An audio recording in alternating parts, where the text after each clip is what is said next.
that I want to raise. It's not on a card, but when I saw you at Congressman King's Freedom Summit in January, which is a fascinating event, your focus was not so much the social issues that we saw last time, but what I would call a kind of conservative or blue-collar economic populism.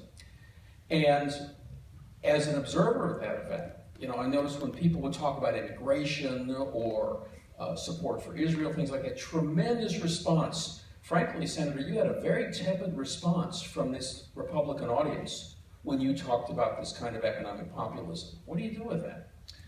Well, I mean, the speech I gave was not an applause-laden speech. You know, you can give a speech and give a bunch of one-liners. There are a lot of candidates who are really good at that. And you know, every speech, every line, every 5 words that come out, they sort of pause for applause. That's not, as you can tell from this discussion, it's not how I talk. I believe that the best approach, particularly here in the state of Iowa, is to respect the voter enough that you're not there to entertain, but you're there to try to inform and try to give people an understanding of what kind of president you're going to be. And if you can articulate your vision and provide some substance, that's a little stickier than the sugar you get by the applause lines. So I get criticized in the press all the time because they say, well, you know, he didn't get the applause everybody else gets. I didn't get the applause everybody else got 4 years ago, and I still won the caucuses.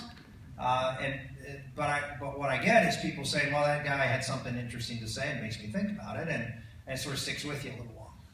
And that's the approach I've taken. It does get you some rough media coverage, but I think in the long term it pays off because you've earned the respect of the people who are out there in the audience. That this is a serious job, and you want someone who's serious about communicating what they want to do for the policies that confront this country. And Denise, if you want to, you can hold up the book. Did you bring it in, or is it out? Last year I wrote a book. Denise was kind enough to bring a copy of that aside. You see, that's very handsome mug there is me, and it says blue collar conservative. Read Committing to an America that Broke. I wrote that almost a year and a half ago, and I wrote it not necessarily as a policy book for the future, although it is, but I wrote it talking about my experiences from 4 years ago, or 3 years ago at the time, and what my campaign was like. Because in reality, I know a lot of folks said, well, my campaign was about moral and cultural issues.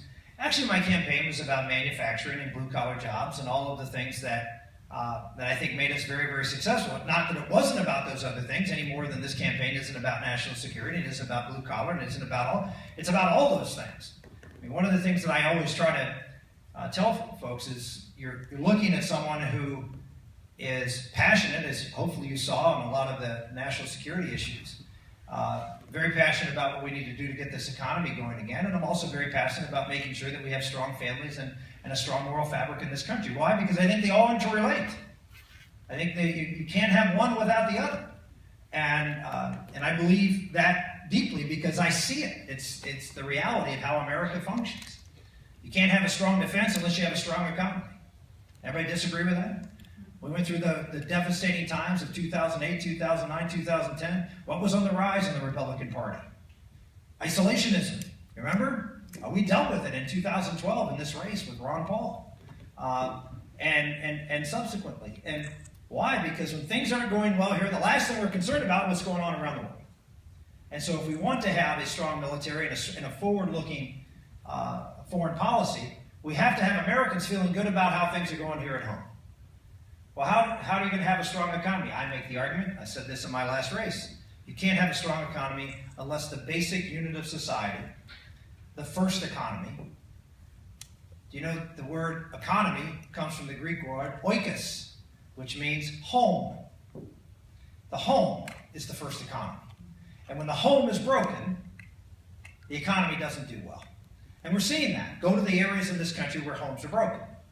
Go to the communities and neighborhoods in America where there are no dads. Is the economy flourishing?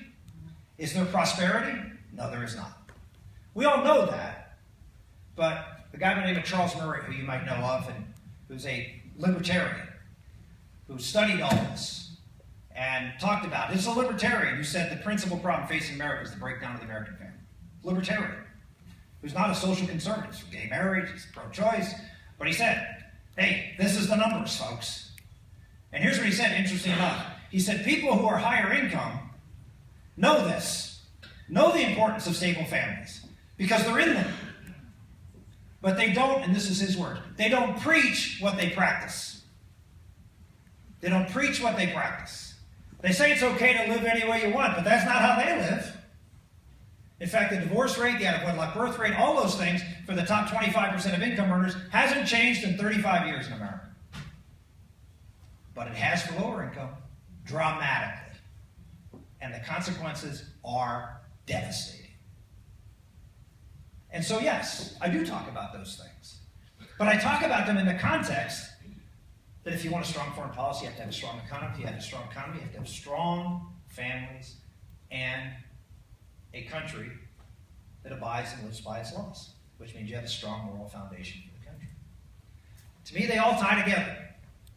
And that's why I'm as passionate on all three of them, because if you don't protect the country, then obviously all these other two things don't matter. But if you don't have a strong economy, you can't protect the country, and you can't provide opportunity for people at the bottom, and if you don't have strong families, you can't have a strong economy, which leads to the other. One questioner asks, will you commit U.S. ground troops to fight ISIS?